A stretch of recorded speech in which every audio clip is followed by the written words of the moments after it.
arkadaşlar, örgü kanalıma hoş geldiniz. Bugün yine hem örgüsü çok kolay hem de güzel bir bebek tulumu yaptım. Anlatımını sizlerle paylaşmak istiyorum. Düz bir model çalıştım arkadaşlar. Bakın, herkes yapabilsin diye model uygulamadım. Düz trabzanlardan oluşan bir tulum yaptım. Tulumun örgüsüne yakadan robadan başlıyoruz arkadaşlar. Burada yapacak olduğunuz bebeğin büyüklüğüne göre arttırmalar yapıyoruz. Daha sonra bu gövde bölümünü örüyoruz. Her iki bacağın örgüsünü ayrı ayrı örüyoruz. Son olarak da askılarını yapıyoruz. Tulumu bitiriyoruz. 1-2 günde örüp bitirebileceğiniz güzel bir tulum arkadaşlar. Ben bugün anlatımımı 3-6 aylık bebek ölçüsünde anlatıyorum.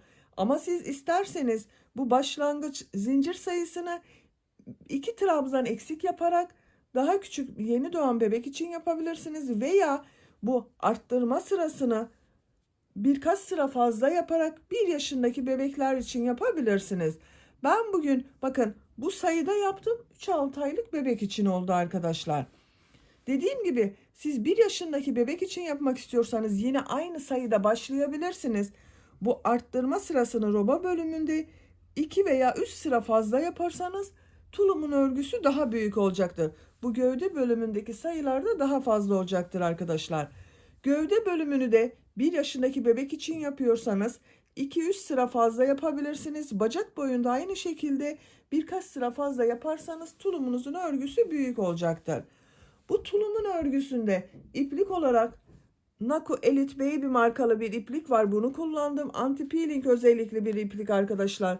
100 gram iplik üzerinde 250 metre var. Bu iplikten 2 adet iplik kullandım. İkinci iplik tam bitmedi. Kullandığım ipliğin renk numarasını soranlar için de bakın 11.451. Siz bunu istediğiniz marka iplik ve renkleri kullanarak örebilirsiniz. Hem kız bebek için yapılabilir hem de erkek bebek için yapılabilir bir tulum arkadaşlar. İstediğiniz renklerde yapabilirsiniz. Tığ olarak örgüm biraz yumuşak olsun diye ben 3 milimetre tığ kullandım. Siz de elinizin sıklığına, ipliğinizin kalınlığına uygun olarak istediğiniz numara tığları kullanabilirsiniz. Eliniz çok sıkıysa küçük numaralı tığları kullanmamanızı tavsiye ederim arkadaşlar. Tığ işi örgüler sert olduğu zaman güzel olmuyor. Düğme olarak da bakın buraya 2 tane düğme yaptım. Askılarla ön robayı birleştiriyoruz bakın.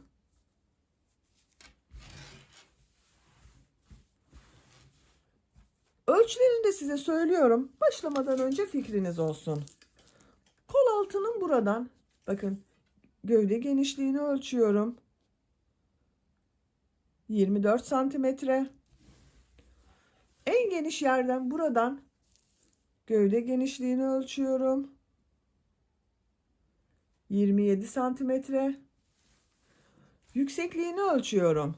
Kol altından uç noktaya kadar olan yükseklik 35 santimetre. Bakın ön robanın buradan tam yüksekliğini ölçüyorum. 43 santimetre. Bacak yüksekliğini ölçüyorum. 16 santimetre bacak yüksekliği var arkadaşlar. Genişliğini ölçüyorum bakın. Buradan bacak genişliğini ölçüyorum. 11 santimetre. Bu ölçüde 3-6 aylık bebek için çok güzel olacaktır. Kilolu olmazsa dediğim gibi 1 yaşına kadar kullanılabilir arkadaşlar. Bakın şu şekilde. Bacak boyu kısalıyor.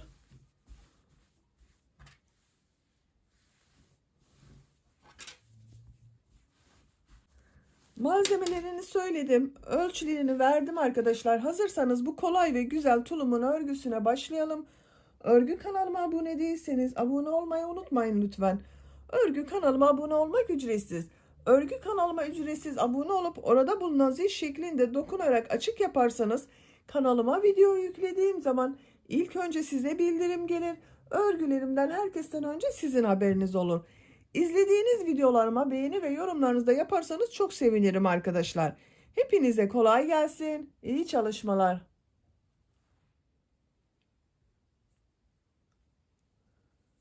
Örgüye yaka başlangıcından zincir yaparak başlıyorum.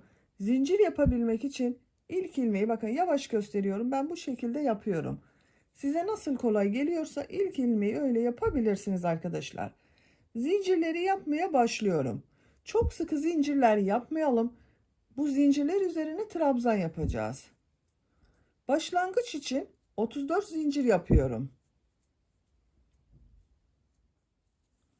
34 zinciri yaptım. Çok sıkı yapmadım bakın zincirleri arkadaşlar.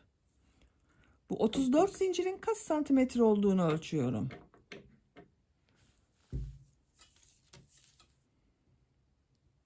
Şu şekilde ölçtüğüm zaman 14 santimetre zincir uzunluğu var. Benim elimin sıklığına göre 14 santimetre için 34 zincir yaptım. Sizin eliniz çok sıkıysa 14 santim olasıya kadar zincir yapın arkadaşlar. 1 yaşındaki bebek için yapıyorsanız 2 zincir fazladan yapabilirsiniz. İpliği tığ üzerine alıyorum. 3 ilmek atlıyorum. 1, 2, 3, 4. ilmek içine trabzan yapıyorum. Trabzan sırası yapıyoruz. Bu 3 ilmek atladığımda bir trabzan oluyor. Diğer zincirler üzerine de trabzan yaparak devam ediyorum. Her zincir üzerine bir trabzan yapıyorum.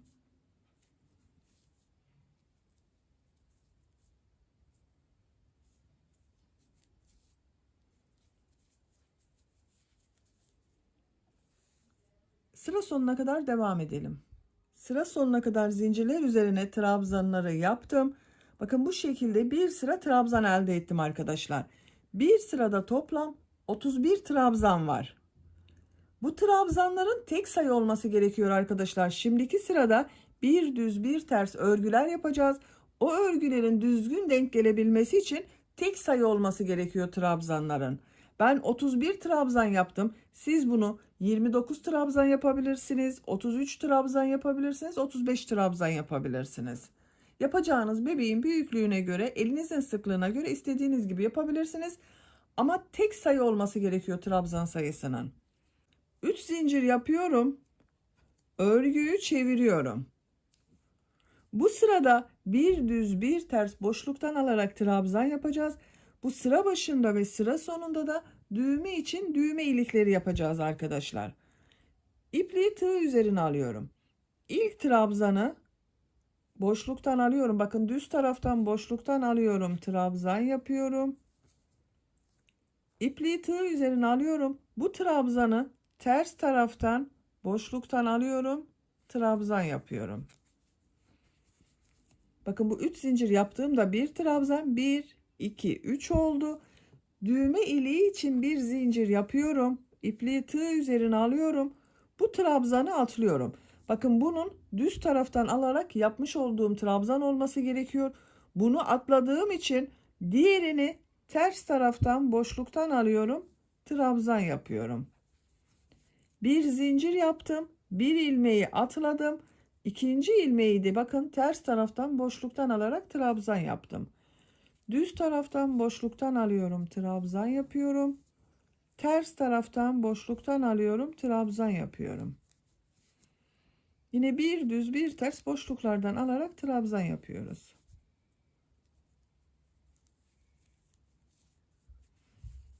Çok sıkı yapmayalım bu boşluktan alarak yaptığımız trabzanları da arkadaşlar.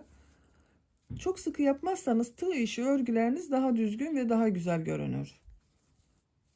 Görüntüsü böyle, bakın örgünün düz tarafının görüntüsü böyle, düğme iliğinin yeri de böyle arkadaşlar. Sıra sonunda 4 ilmek kalasıya kadar bu şekilde bir düz bir ters boşluktan alarak trabzan yapalım. Sıra sonunda bakın 4 ilmek kalasıya kadar bir düz bir ters boşluktan aldım, trabzan yaptım. En son ters taraftan boşluktan aldım, trabzan yaptım. Düğme iliği için bir zincir yapıyorum. Tığ üzerine iplik alıyorum. Bu trabzanı atlıyorum. Bakın bir ilmek atlıyorum. Diğer trabzanı ters taraftan boşluktan alıyorum. Trabzan yapıyorum. Bir ilmek atladığımız için bakın iki trabzanı ters taraftan boşluktan alarak trabzan yaptım. Düz taraftan boşluktan alıyorum. Trabzan yapıyorum. Son trabzan kaldı bakın. İlk başta 3 ilmek atlayarak yaptığım bir trabzan vardı. Bunu boşluğa tığ takıyorum, trabzan yapıyorum. Görüntüsüne bakalım. Düz tarafının görüntüsü böyle arkadaşlar. 1, 2, 3 trabzan burada var.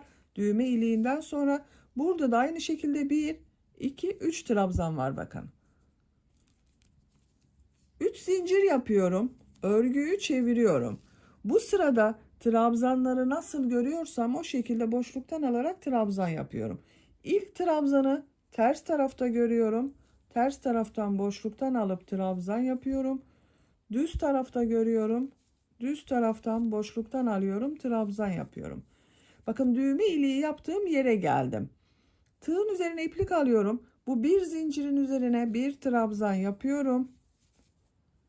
İpliği tığ üzerine alıyorum. Nasıl görüyorsam o şekilde boşluktan alarak trabzan yapıyorum. Bakın bir düz bir ters boşluktan alarak trabzan yapıyorum. Düğme deliğinin yeri bakın bu şekilde belli oldu arkadaşlar. Bu düğme iliğine kadar devam edelim. Diğer düğme iliği yaptığım yere kadar bakın bir düz bir ters boşluklardan aldım, trabzan yaptım. Bu bir zincirin üzerine bir trabzan yapıyorum. Bunları nasıl görüyorsam o şekilde boşluktan alarak trabzan yapıyorum.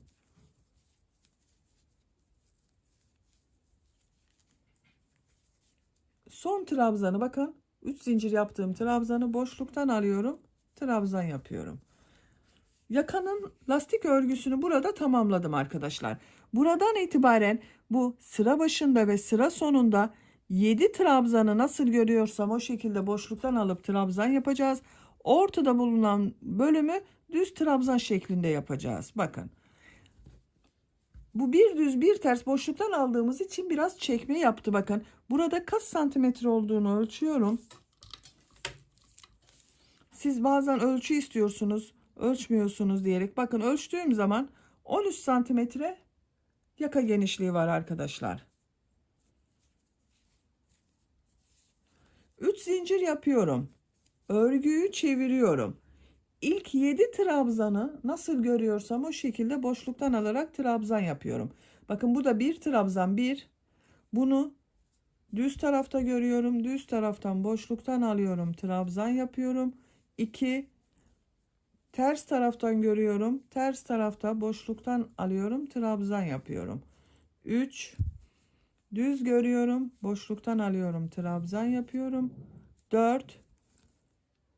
Ters tarafta görünüyor. Ters taraftan boşluktan alıyorum. 5. 6.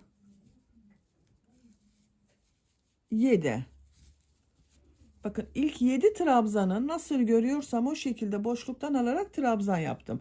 Buradan itibaren düz trabzanlar yapacağız. Örgünün düz tarafı bakın burası arkadaşlar. Şuradan belli bakın. Burası düzgün görünüyor. Burası ters görünüyor. Düz tarafı burası olduğu için bakın bu örgüyü burada bırakıyorum. İpliği tığ üzerine alıyorum. Trabzan sırası yapacağız. Buradan itibaren bakın şu trabzanların üzerine trabzan yapacağız. Burada bir arttırma yapıyorum. Bu boşluğa bakın. Bir trabzan yapıyorum. Arttırma trabzanı yaptım.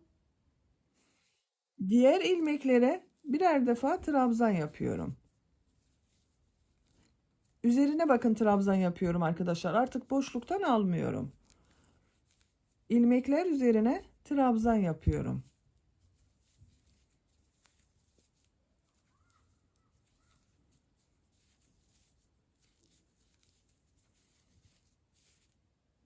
Düz tarafının görüntüsü böyle. Sıra sonunda 7 trabzan kalasıya kadar devam edelim. Sıra sonunda 7 ilmek kalasıya kadar düz trabzanları yaptım. Bakın düz tarafının görüntüsü böyle. Burada 1, 2, 3, 4, 5, 6, 7 bakın. 7 trabzan var. Burada tekrar bir arttırma yapıyorum. Burada arttırma yaptım, bir arttırma trabzanı. Buraya da aynı şekilde boşluktan bir arttırma trabzanı yapıyorum. Bu 7 trabzanı nasıl görüyorsam o şekilde boşluktan alarak trabzan yapıyorum. Bakın bu ters tarafta görünüyor. Ters taraftan boşluktan alıyorum, trabzan yapıyorum. Düz tarafta görünüyor. Düz taraftan boşluktan alıyorum. Trabzan yapıyorum. Gördüğüm gibi boşluktan alarak trabzan yapıyorum. 7 trabzan var arkadaşlar sıra başında ve sıra sonunda. Bak, son trabzanda boşluktan aldım, trabzan yaptım. Örgünün düz tarafından bakalım. Bu şekilde bakın. 3 zincir yapıyorum.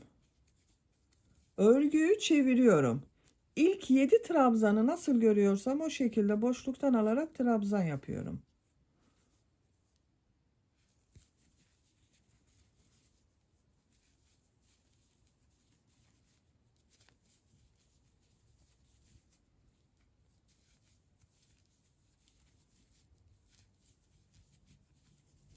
Bakın 2, 4, 6, 7 trabzanı nasıl görüyorsam o şekilde boşluktan aldım, trabzan yaptım.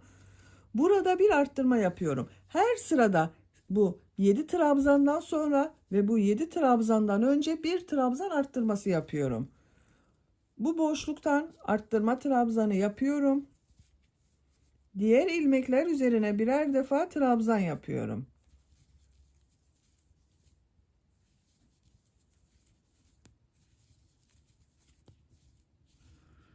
Arttırma yapacağımız buraya kadar devam edelim. Düz trabzanlar yaparak bu boşluktan alarak yaptığım trabzana kadar tamamladım. Burada bakın 2 trabzan arasında bulunan boşluğa bir arttırma trabzanı yapıyorum. Diğer 7 trabzanı nasıl görüyorsam o şekilde boşluktan alarak trabzan yapıyorum.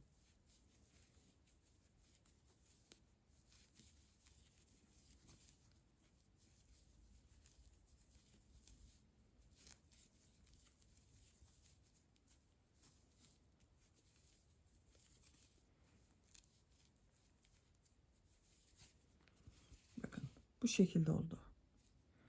3 zincir yapıyorum. Örgüyü çeviriyorum.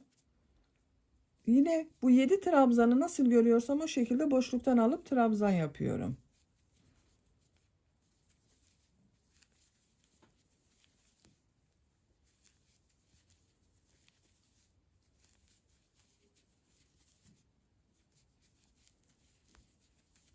Yedi trabzanı boşluktan alarak trabzan yaptım. Burada bakın 2 trabzan arasında bir arttırma yapıyorum. Diğer ilmekler üzerine birer defa trabzan yapıyorum.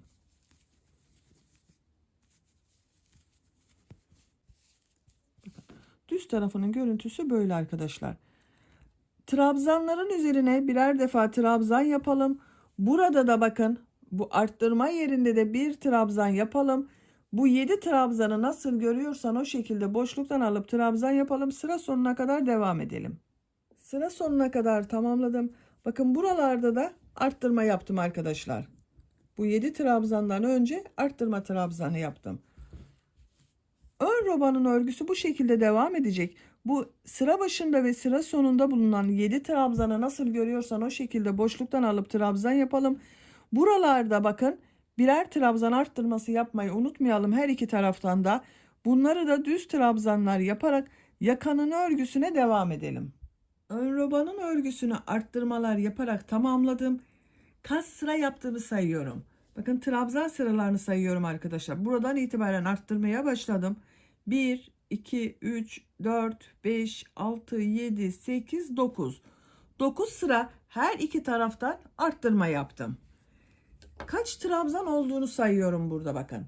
2, 4, 6, 8, 10, 12, 14, 16, 18, 20, 22, 24, 26, 28, 30, 32, 34, 36, 38, 40, 42, 44, 46, 48, bir de son 49 trabzan var. Bir sıra üzerinde 49 trabzan var. Arttırmayı burada bitirmiyorum. Bu ön robadan arttırmalara devam ediyorum. Buradan itibaren arka bölümü de başlıyoruz arkadaşlar.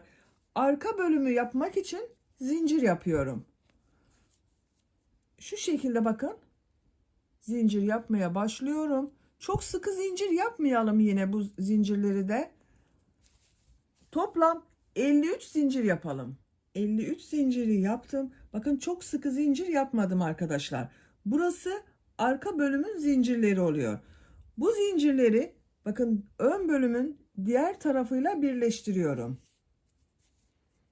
Tığın üzerine iplik almadan burada bulunan bakın son ilmek üzerine tığı takıyorum. İlmek kaydırma yaparak burayı birleştiriyorum.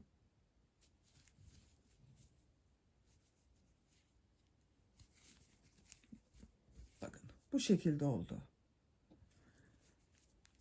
Şimdi bu zincirler üzerine trabzanlar yapacağız. 2 zincir yapıyorum. Örgüyü çeviriyorum. Bakın örgüyü çeviriyorum. Bu şekilde devam edersem bu ön bölümün görüntüsü farklı olur. Onun için ilk önce zincirler üzerine trabzan yapıyorum. Bu ilk zincir üzerine trabzan yapıyorum. Diğer zincirler üzerine de birer defa trabzan yapıyorum. Her zincir üzerine bir trabzan yapıyorum.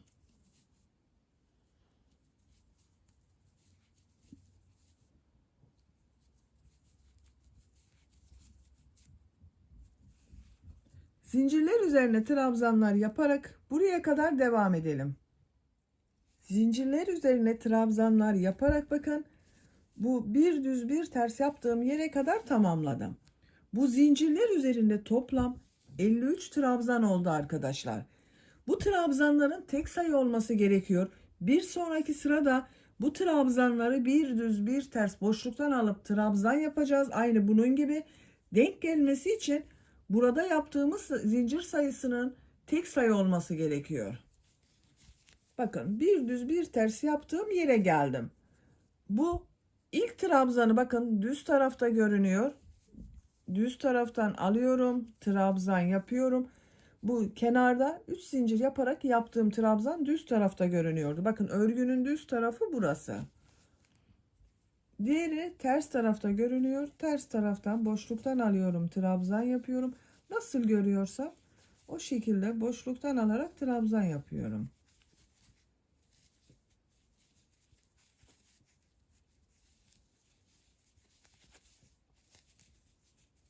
Bakın 7 trabzanı nasıl görüyorsam o şekilde boşluktan alarak trabzan yaptım. Burada yine arttırma yapıyorum. 2 trabzan arasına arttırma trabzanı yapıyorum. Diğer ilmekler üzerine birer defa trabzan yaparak devam ediyorum. Diğer arttırma yapacağımız buraya kadar devam edelim. Bakın diğer patın olduğu yere kadar düz trabzanları yaptım. Burada yine 2 trabzan arasına arttırma trabzanı yapıyorum. Bu trabzanları nasıl görüyorsam o şekilde boşluktan alarak trabzan yapıyorum.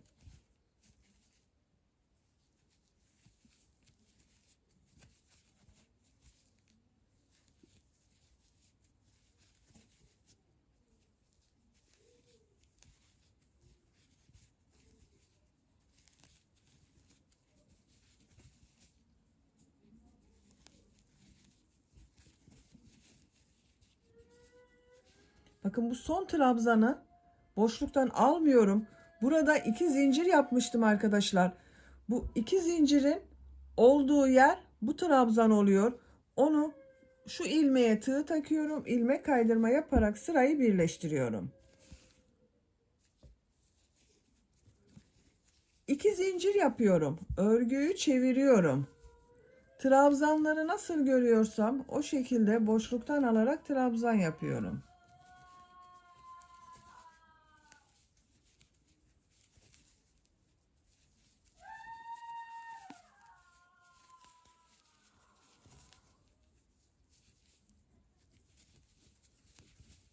Bakın arttırma yapacağım yere geldim. Burada yine bir arttırma trabzanı yapıyorum. Diğer ilmekler üzerine trabzan yaparak devam ediyorum. Arttırma yapacağımız buraya kadar devam edelim. Arttırma yapacağım yere kadar bakın ön bölümde trabzanları yaptım. Buraya arttırma yapıyorum bakın. Düz tarafı burası örgünün arkadaşlar. Bu bir düz bir ters yaptığım yerden öncedeyim. Buraya arttırma trabzanı yapıyorum. Bu trabzanları nasıl görüyorsam o şekilde boşluktan alıyorum, trabzan yapıyorum. İlk bakın ters tarafta görünüyor. Ters taraftan boşluktan alıp trabzan yapıyorum. Düz tarafta görünüyor. Düz taraftan boşluktan alıyorum, trabzan yapıyorum.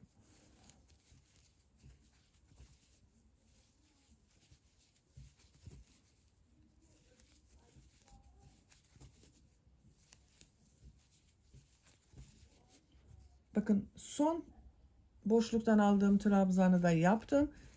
Şöyle baktığımız zaman arkadaşlar bakın şu şekilde. Düz tarafı burası.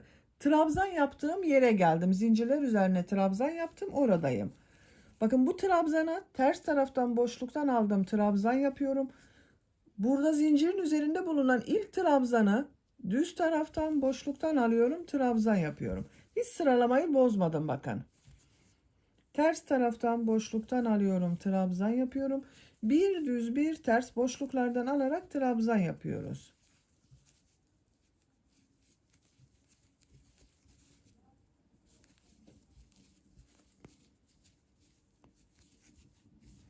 Bakın şöyle düz tarafının görüntüsü böyle arkadaşlar. Bu trabzanları bir düz bir ters boşluktan alıp trabzan yaparak bu sıra sonuna kadar devam edelim. Trabzanları bir düz bir ters boşluktan aldım, trabzan yaptım, sıra sonuna kadar tamamladım. Bakın bu şekilde bir görüntü oldu arkadaşlar. En son ilmeği bakın düz taraftan boşluktan aldım, trabzan yaptım.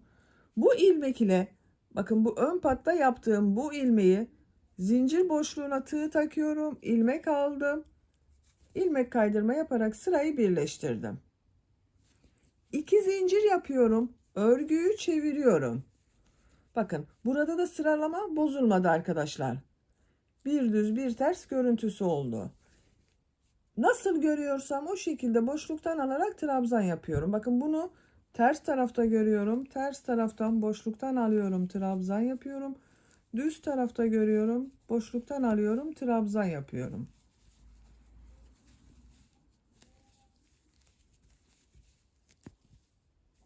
Trabzanları nasıl görüyorsan o şekilde boşluktan alıp trabzan yaparak bu arttırma yaptığımız yere kadar devam edelim.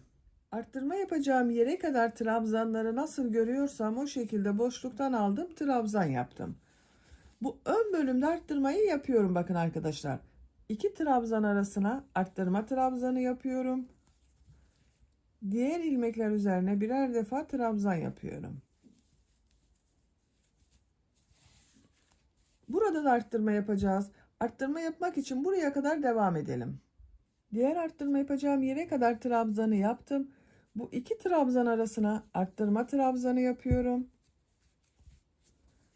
Bu trabzanları nasıl görüyorsam o şekilde boşluktan alıyorum, trabzan yapıyorum.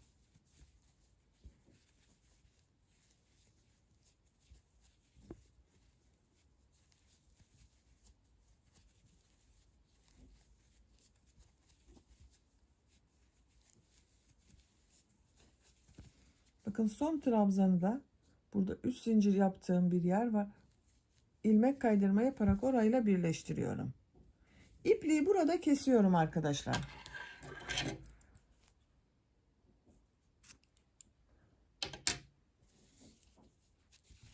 Bakın. Roba bölümünü bitirdik. Arka bölümünün lastik örgülerini de yaptık. Bu sıradan itibaren tulumun örgüsüne trabzan sırası olarak devam ediyorum. Bu bir düz bir ters örgüleri burada bitirdim. Bu birleştirme yaptığımız yerlerin daha düzgün görünebilmesi için buranın orta noktasından başlıyorum arkadaşlar. Arka bölümün orta noktasından başlıyorum. Bakın sayıyorum. Kaç tane? 2, 4, 6, 8, 10, 12, 14, 16, 18, 20, 22, 24, 26 tane düz görünümlü trabzan var. 13 bir tarafta, 13 bir tarafta olacak. Buradan sayıyorum 13 tane. 1, 2, 3, 4, 5, 6, 7, 8, 9, 10, 11, 12, 13. Bakın buraya bir işaret takıyorum.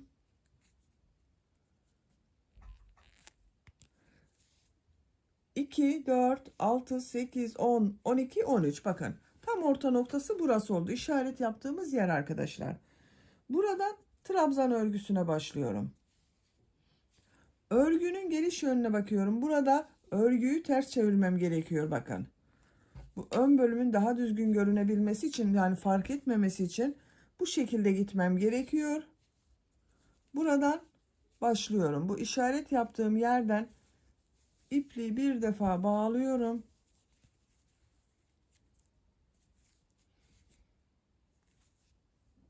İlmek yaptım. 2 zincir yapıyorum. Bakın bu ilmeklerin üzerine trabzan yapıyorum. Artık boşluktan almıyorum. Her ilmek üzerine bir trabzan yapıyorum. Bağladığım ipliğin ucunu da içeride tutuyorum.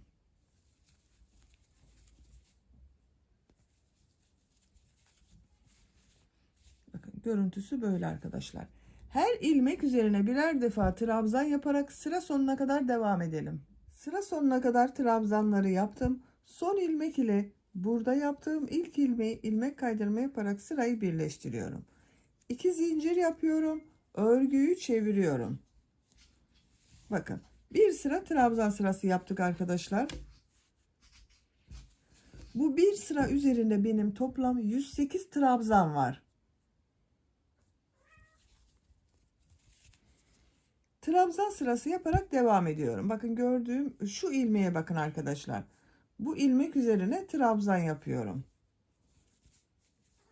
Bu sıra başında ve sıra sonunda battığınız ilmekleri yanlış batarsanız arttırma veya eksiltme yapabilirsiniz. Bakın bu ilmeğe trabzan yaptım. Sıra sonunda da bu ilmek üzerine trabzan yapıyorum. O zaman trabzan eksilmiyor veya artmıyor arkadaşlar. Her ilmek üzerine birer defa trabzan yapıyorum.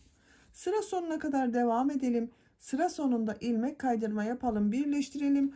Tulumun örgüsünü bu son sırada yaptığımız trabzan sayısı ile gövde örgüsüne devam edelim. Tulumun gövde örgüsünü tamamladım. Kaç sıra yaptığımı sayıyorum. Bakın bu bir düz bir ters örgülerden sonra 1, 2, 3, 4, 5, 6, 7, 8, 9, 10, 11, 12, 13, 14, 15, 16, 17, 18 sıra oldu. Kaç santimetre olduğunu da ölçüyorum. Sizin ipliğinizin kalınlığına, elinizin sıklığına göre bu sıra sayısı daha az veya daha çok olabilir. Bakın 20 santimetre yükseklik var. Benim yapacağım ölçü için yeterli. Sizin sıra sayınız daha az olduysa 20 santimetre olasıya kadar devam edin arkadaşlar. Buradan itibaren bacak bölümlerini ayırıyoruz. Her iki bacağın örgüsünü ayrı örüyoruz. Bakın arka ortanın buradan şu şekilde örgüyü katlıyorum. Diğer orta bakın ön ortaya bir işaret yapıyorum.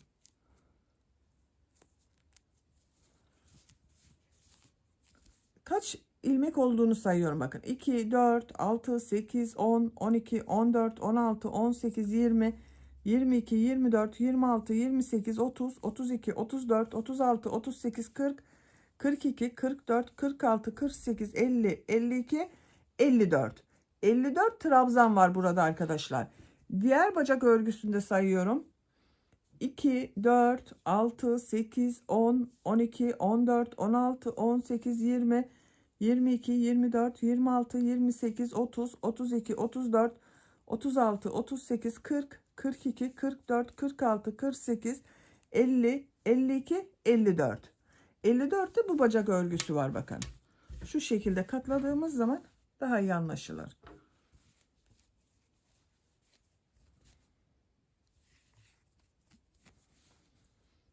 Bu ilmeğe tığ takıyorum. Karşıdan da bakın işaret yaptığım şu ilmeğe tığ taktım. İlmek kaydırması yapıyorum. Burayı birleştiriyorum. Bakın orta noktadan birleştirdim. 2 zincir yapıyorum. Örgüyü çeviriyorum. Örgünün gelişine bakıyorum arkadaşlar. Bakın şu şekilde gitmem gerekiyor. İpliği tığ üzerine alıyorum. Bu ilk ilmek üzerine trabzan yapıyorum. Yine trabzanlar yapıyoruz. Diğer ilmekler üzerine de trabzan yapıyorum.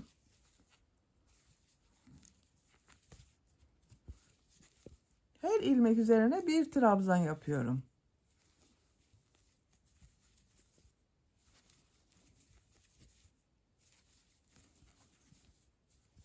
Sıra sonuna kadar devam edelim. Bacak çevresinde trabzanlar yaparak başladığım yere kadar tamamladım bakın arkadaşlar. Son ilmek ile burada bakın 2 zincir yaparak yaptığım bir ilmek var. Bunu ilmek kaydırma yaparak sırayı birleştiriyorum. Bakın bacak örgüsünün görüntüsü böyle. 2 zincir yapıyorum. Örgüyü çeviriyorum. Bakın örgünün düz tarafındayım. İlk ilmek üzerine trabzan yapıyorum. Diğer ilmekleri de trabzan yaparak devam ediyorum. Sıra sonuna kadar devam edelim. Sıra sonuna kadar trabzanları yaptım. Sıra sonunda 2 ilmek var bakın arkadaşlar. Bu 2 ilmeği birlikte yaparak tek ilmek yapıyorum. Tığ üzerine iplik alıyorum. Trabzan yapıyor gibi bakın ilmek aldım. 2 ilmekten çektim. Tığ üzerinde 2 ilmek var. Tekrar tığ üzerine iplik alıyorum. Son ilmekten iplik alıyorum. 2 ilmekten bakın çıkardım. Tığ üzerinde 3 ilmek var. Hepsinin içinden bir defa da çekiyorum. 2 trabzanı tek ilmek şeklinde yaptık. Burada bir kesme yaptım. Bu son ilmek ile ilk yaptığım bu ilmeği ilmek kaydırma yaparak sırayı birleştiriyorum. Bakın. Burada bir kesme yaptım. 2 zincir yapıyorum. Örgüyü çeviriyorum. Bacak örgüsünde de gövdede yaptığımız gibi örgüyü çevirerek örüyoruz arkadaşlar. Çevirmeden düz devam ederseniz görüntü farklı olur. Buranın örgüsüyle bacak örgüsünün görüntüsü farklı olur. İlk ilmek üzerine trabzan yapıyorum. Diğer ilmekleri de trabzan yaparak devam ediyorum. Bu bir sırada toplam 53 trabzan oldu arkadaşlar. İlk başlangıçta 54 trabzan vardı. Burada bir kesme yaptım. Bir sırada 53 trabzan var. Sıra sonuna kadar trabzan yaparak devam edelim. Sıra sonunda 2 ilmek kalasıya kadar trabzanları yaptım. Bu 2 ilmeği yapmadım. Bunları birlikte yaparak kesme yapacağız arkadaşlar. Bakın trabzan yapıyor gibi çektim. İlmek aldım. İkisinden çıkardım. Bekletiyorum. Tekrar tığ üzerine iplik alıyorum. Bu son ilmekten bakın. İlmek aldım. Çıkardım. Bekletiyorum. 3 ilmek var. 3'ün içinden bir defa da çekiyorum. 2 trabzan yapıyor gibi yaptım. Bakın burada bir ilmek oldu. Son ilmek ile ilk ilmeği ilmek kaydırma yaparak birleştiriyorum. Kesmeleri hep sıra sonlarında yapıyorum. Bakın her sırada bir ilmek kesmesi yapıyorum arkadaşlar. 2 zincir yapıyorum. Örgüyü çeviriyorum. Bu bir sıra üzerinde 52 ilmek oldu. Bu kesme yaptığım bakın 2 trabzanın üzerinde bir ilmek var. Bunun üzerine trabzan yapıyorum. Diğer ilmekler üzerine de trabzan yaparak devam ediyorum. Sıra sonunda yine kesme yapacağız. Bu 2 ilmek kalasıya kadar devam edelim. Sıra sonunda 2 ilmek kalasıya kadar bakın trabzanları yaptım. Bakın bu 2 ilmek kaldı arkadaşlar. Bu ve bu. Bunu birlikte yapıyorum. Kesme yapıyorum bir tane. Son ilmekten de trabzan yapıyor gibi aldım. Bakın tığ üzerinde 3 ilmek var. 3'ün içinden bir defa da çekiyorum. Tek ilmek oldu. Son ilmek ile ilk ilmeği ilmek kaydırma yaparak sırayı birleştiriyorum. Bu bir sırada toplam 51 ilmek var arkadaşlar. Kesme yaptık. 51 ilmek oldu. 2 zincir yapıyorum. Örgüyü çeviriyorum. Bakın bu kesme yaptığım ilmek var. Bakın 2 trabzanın üzerinde bundan başlıyorum. İlk trabzanı yapıyorum. Diğer ilmekler üzerine de trabzan yaparak devam ediyorum. Sıra sonunda yine kesme yapacağız. Burada bu 2 ilmek kalasıya kadar devam edelim. Sıra sonunda bakın 2 ilmek kalasıya kadar trabzanları yaptım. Burada tekrar kesme yapıyorum bakın arkadaşlar. 2 ilmek üzerine birlikte trabzan yapıyorum.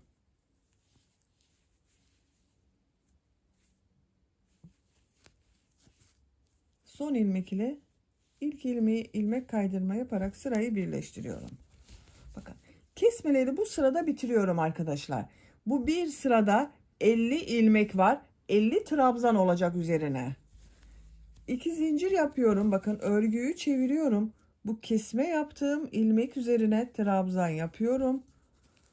Diğer ilmekler üzerine de trabzan yaparak devam ediyorum. Bakın, bacak örgüsünün görüntüsü böyle. Her ilmek üzerine birer defa trabzan yaparak sıra sonuna kadar devam edelim. Sıra sonunda kesme yapmayacağız. Son ilmeğe kadar trabzan yapalım arkadaşlar. Sıra sonuna kadar trabzanları yaptım. Bakın son ilmeğe de trabzan yaptım arkadaşlar. Kesme yapmıyorum bu sırada. Bu son ilmek ile ilk ilmeği ilmek kaydırma yaparak sırayı birleştiriyorum. Bu bir sırada toplam 50 trabzan oldu. Artık bacak örgüsü bu 50 trabzan ile devam edecek. 2 zincir yapıyorum. Örgüyü çeviriyorum. Gördüğüm bu ilk trabzanın üzerine trabzan yapıyorum. Diğer ilmekler üzerine de trabzan yaparak devam ediyorum.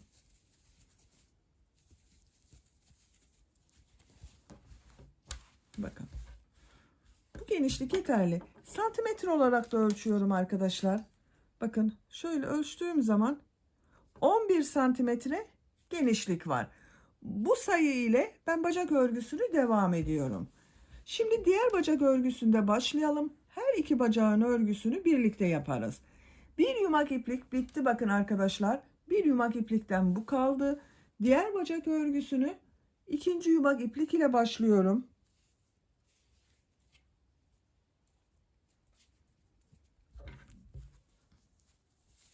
Bu birleştirme yaptığımız yerden başlıyorum. Bakın burada bulunan ilmekten ipliği bir defa bağlıyorum. Şu işareti çıkarıyorum artık.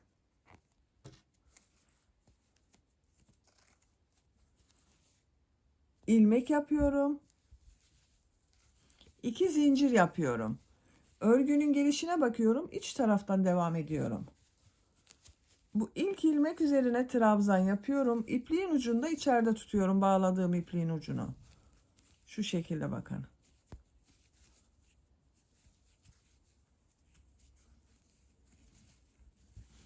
Diğer ilmekler üzerine de trabzan yaparak devam ediyorum.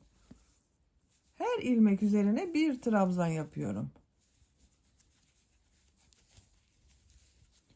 Bacak örgüleri için 54 trabzan ayırmıştık arkadaşlar. Bu bacak örgüsünde de burada olan bacak örgüsü bakın burada 54 trabzan vardı. Bu bacak örgüsünde de 54 trabzan olması gerekiyor. Eşit olsun arkadaşlar. Sıra sonuna kadar trabzan yaparak devam edelim. Sıra sonuna kadar trabzanları yaptım. Son ilmek ile bu ilk yaptığım bakın ilmeğe ilmek kaydırma yaparak sırayı birleştiriyorum. İkinci bacak örgüsünde de ilk sıra trabzanları yaptım. Bu bir sıra üzerinde 54 trabzan var arkadaşlar. Bakın diğer bacak örgüsünü de 54 trabzan ile başladım. Bu bacak örgüsünde de 54 trabzan ile yaptım. 2 zincir yapıyorum. Örgüyü çeviriyorum. İlk ilmek üzerine trabzan yapıyorum. Diğer ilmekleri de trabzan yaparak devam ediyorum. Bu sıradan itibaren sıra sonunda kesmelere başlıyoruz. Bu sıra sonunda 2 ilmek kalasıya kadar trabzanlar yaparak devam edelim. Sıra sonunda 2 ilmek kalasıya kadar trabzanları yaptım. Bu 2 ilmeği birlikte yapıyoruz. Tek ilmek yapıyoruz bakın. Trabzan yapıyor gibi aldım. Bekletiyorum. Tekrar tığ üzerine iplik alıyorum. İlmek aldım, çıkardım. 2 ilmekten çektim. Çıkarıyorum. Bakın 2 trabzanı birlikte yaptım. Tek ilmek oldu. Son ilmek ile ilk yaptığım bu ilmeği ilmek kaydırma yaparak birleştiriyorum. Birleştirme yaptığım yerin görüntüsü bu şekilde. 2 zincir yapıyorum. Örgüyü çeviriyorum. İlk ilmek üzerine trabzan yapıyorum. Diğer ilmekleri de trabzan yaparak devam ediyorum. Sıra sonuna kadar devam edelim. Sıra sonunda 2 ilmek kalasıya kadar trabzanı yaptım. Bu 2 ilmeği birlikte trabzan yapıyorum. Burada bir kesme yaptım bakın. Son ilmek ile ilk ilmeği ilmek kaydırma yapıyorum. 2 zincir yapıyorum. Örgüyü çeviriyorum. Bu birlikte yaptığım, bakın, ilmeğin üzerine bir trabzan yapıyorum. Diğer ilmekler üzerine de trabzan yaparak devam ediyorum. Sıra sonunda 2 ilmek kalasıya kadar devam edelim. Sıra sonunda 2 ilmek kalasıya kadar trabzanı yaptım. Sıra sonunda tekrar kesme yapıyorum, bakın.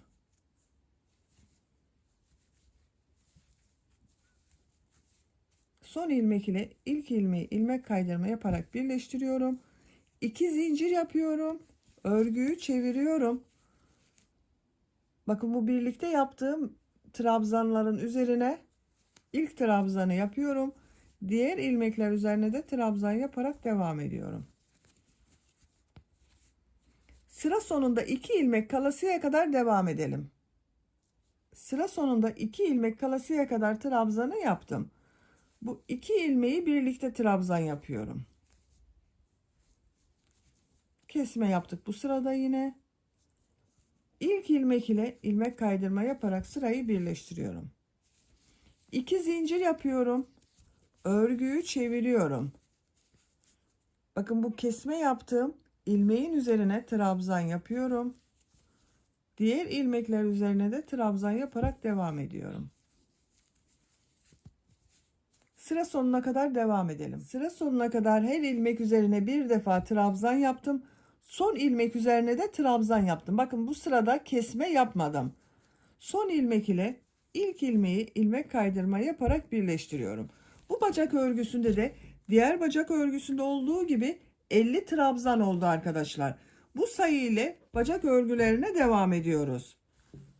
Her iki bacak örgüsünü, bu trabzan sırasını tekrarlayarak devam edelim. Tulumun bir bacak örgüsünü tamamladım. Bakın, bu şekilde yaptım arkadaşlar. Trabzan sırası yaptım. Uç bölümde de burada yaptığım gibi bir düz bir ters örgüler yaptım. Bu bir düz bir ters örgüleri yaparken arada kesmelerde yaptım. Görüntüsü bu şekilde oldu. Bu bacak örgüsünü kaç santimetre yaptığımı ölçüyorum. Bakın, trabzan sırasını, diğer bacak örgüsünde trabzan sırasını tamamladım. Bu bir düz bir ters örgüleri sizinle birlikte yapalım. Kaç sıra trabzan yaptığımı sayıyorum, bakın buradan. 2, 4, 6, 8, 10, 12, 14 sıra oldu. Kaç santimetre olduğunu da ölçüyorum. 13 santimetre yükseklik var. Bitmiş olarak yüksekliğini ölçüyorum arkadaşlar. 16 santimetre. Bugün ben bunu 3-6 aylık bir bebek için yapıyorum. 3 aylık bir ölçüde yaptım. Siz bunu daha büyük bebekleriniz için yapıyorsanız birkaç santimetre daha uzatabilirsiniz. Yeni doğan bebek için yapıyorsanız bunu 2 santimetre, 3 santimetre daha kısa yapabilirsiniz. Şimdi bir düz bir ters örgüleri yapalım. Bakın, en sonunda ilmek kaydırma yaparak birleştirdim. 2 zincir yapıyorum. Bu gördüğüm, bakın, ilk trabzanı düz taraftan boşluktan alıyorum, trabzan yapıyorum. Bu 2 trabzanı, bakın, ilk başta bir kesme yapalım. Bu 2 trabzanı şu şekilde ters taraftan boşluktan alıyorum, trabzan yapıyorum. Düz taraftan boşluktan alıyorum, trabzan yapıyorum.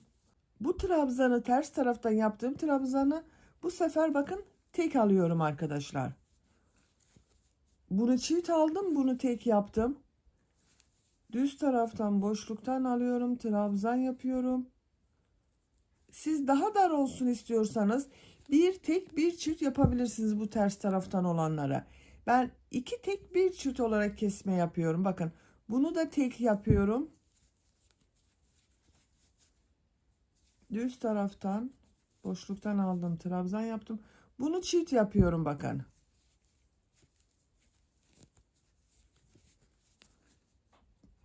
Düz taraftan boşluktan alıyorum, trabzan yapıyorum. Bakın, çift aldım, tek aldım, tek aldım, çift aldım. Bu şekilde devam ediyoruz. Tercihinize göre isterseniz bu ters taraftan bir çift bir tek yapabilirsiniz veya benim yaptığım gibi 2 tek alıp üçüncüyü çift olarak yapabilirsiniz. Sıra sonuna kadar devam edelim. Sıra sonuna kadar bir düz bir ters boşluktan alıp trabzan yaptım. Bakın son trabzanı da düz taraftan boşluktan aldım, trabzan yaptım. Sıra başında da bakın düz taraftan boşluktan aldım, trabzan yaptım. Bu ilmek ile ilk yaptığım ilmeği ilmek kaydırma yaparak sırayı birleştiriyorum. Bu iki zincir yaptığımda ters tarafta görünen trabzan oldu arkadaşlar. Bakın bacak örgüsünde aralarda kesmeler yaptım. Biraz topladı, bakın bu şekilde oldu görüntüsü. 2 zincir yapıyorum. Bu sırada bu trabzanları nasıl görüyorsan o şekilde boşluktan alarak trabzan yapıyorum. Düz gördüklerimi düz taraftan boşluktan alıyorum. Ters tarafta gördüklerimi ters taraftan boşluktan alıyorum. Trabzan yapıyorum.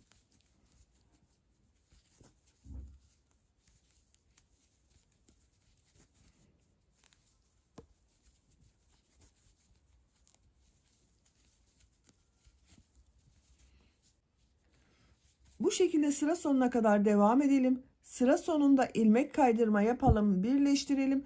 Bir sonraki sırada yine nasıl görüyorsan o şekilde boşluktan alalım, trabzan yapalım. Bunu kaç sıra yaptığıma bakıyorum. Bakın 1, 2, 3, 4 sıra.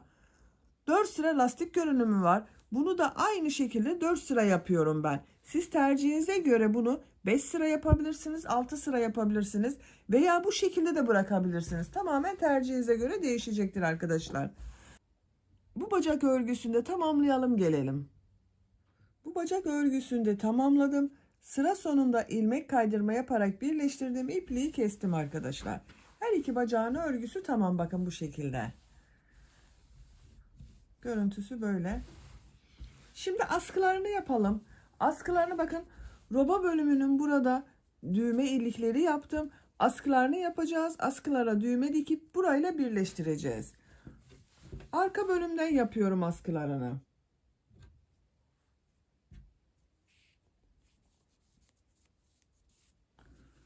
Bakın orta noktası, bu birleştirme yaptığım yer vardı. Bakın burada, burası bakın orta nokta. Buradan sayıyorum. 1, 2, 3. Bakın 3 tane kabarık görünümlü düz taraftan aldığım trabzanları sayıyorum. Bu dördüncünün buradan ipliği bir defa bağlıyorum.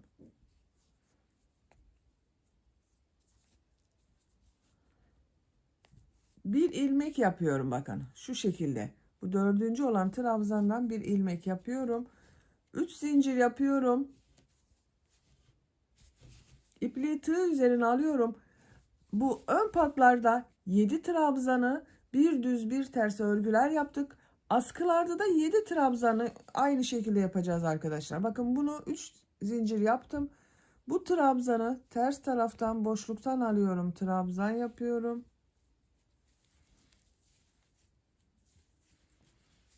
Düz taraftan boşluktan alıyorum. Trabzan yapıyorum. Ters taraftan boşluktan alıyorum. Trabzan yapıyorum.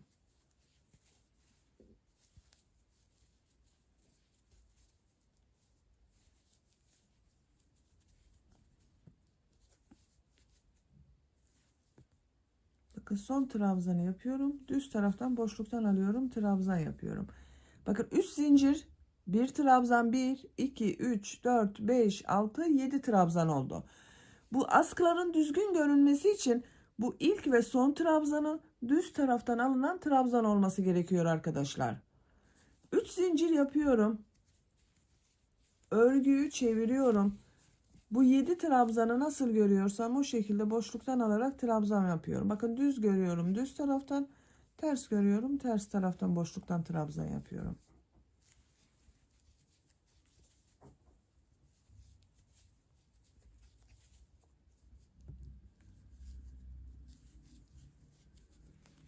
Son trabzanda bu 3 zincir yaptığım bir trabzan var. Boşluğa tığ takıyorum. Trabzan yapıyorum. 3 zincir yapıyorum. Örgüyü çeviriyorum. Yine nasıl görüyorsam o şekilde boşluktan alarak trabzan yapıyorum.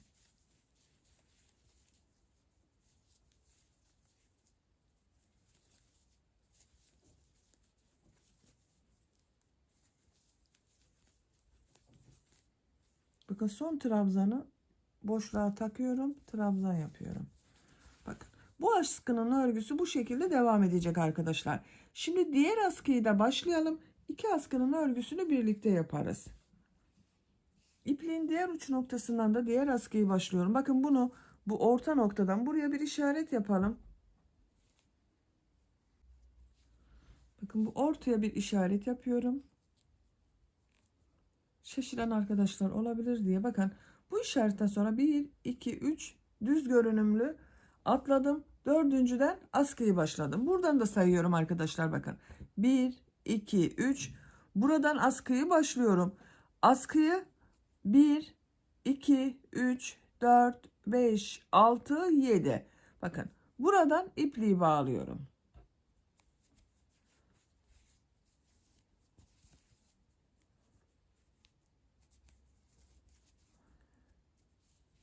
Bu boşluktan aldığım trabzandan bir ilmek yapıyorum. 3 zincir yapıyorum.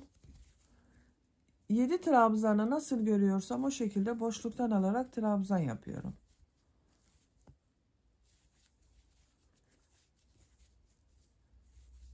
Yedi trabzan diyorum arkadaşlar. Bu 3 zincir yaptığımda bir trabzan, onunla birlikte 7.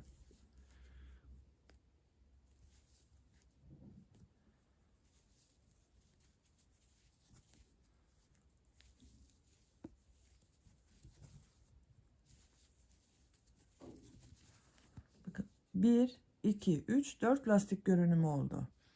7 trabzan oldu. Bu arada da bakın 1 2 3 atladık arkadaşlar. Askıyı başladık. 3 zincir yapıyorum. Örgüyü çeviriyorum. Nasıl görüyorsam o şekilde boşluktan alarak trabzan yapıyorum.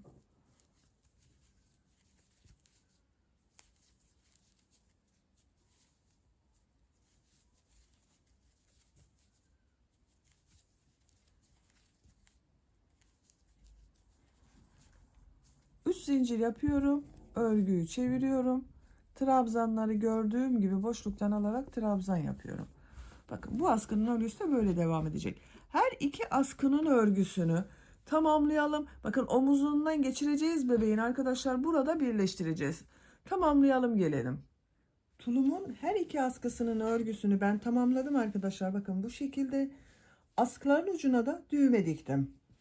Diktiğim bu düğmeleri bu ön robada yaptığım düğme iliklerine takıyorum bakın.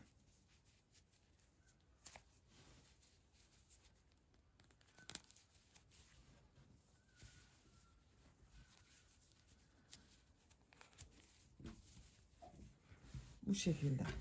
Arka görüntüsüne bakalım. Arka görüntüsü de böyle oldu. Artık tulum giyilmeye hazır gördüğünüz gibi.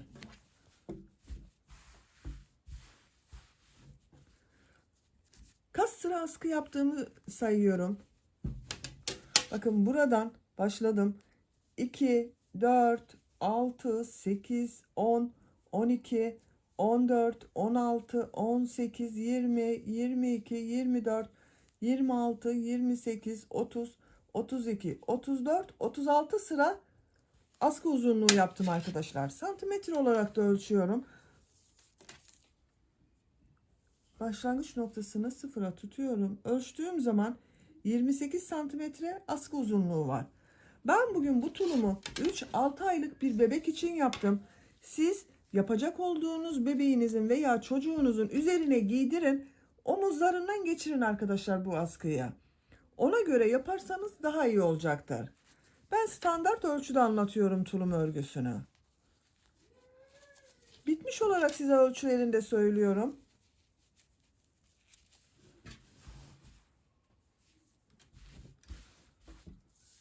Bakın buradan genişliğini ölçüyorum. 24 santimetre. Bu en geniş yerden, bakın açıldığı yerden ölçüyorum. 27 santimetre. Yüksekliğini ölçüyorum arkadaşlar. Bacak yüksekliğini ölçüyorum. 16 santimetre. Bakın bu kol altından bacak ucuna kadar olan yüksekliğini ölçüyorum. 35 santimetre. Ön robadan, bakın bu ön robadan uç noktaya kadar olan yüksekliğini ölçüyorum. 43 santimetre. Ben bugün dediğim gibi 3-6 aylık bir bebek için yaptım. Ama bebeğiniz çok kilolu olmazsa 1 yaşına kadar kullanılabilir arkadaşlar. Yeni doğan bebek için de kullanılabilir. İlk günler kullanılmaz. 1. ayından itibaren kullanabilirsiniz. Bakın şu şekilde geriye bükerek kullanabilirsiniz arkadaşlar. Bacak boyu kısalıyor. Diğer yerlerde bir sorun olmayacaktır. Bakın.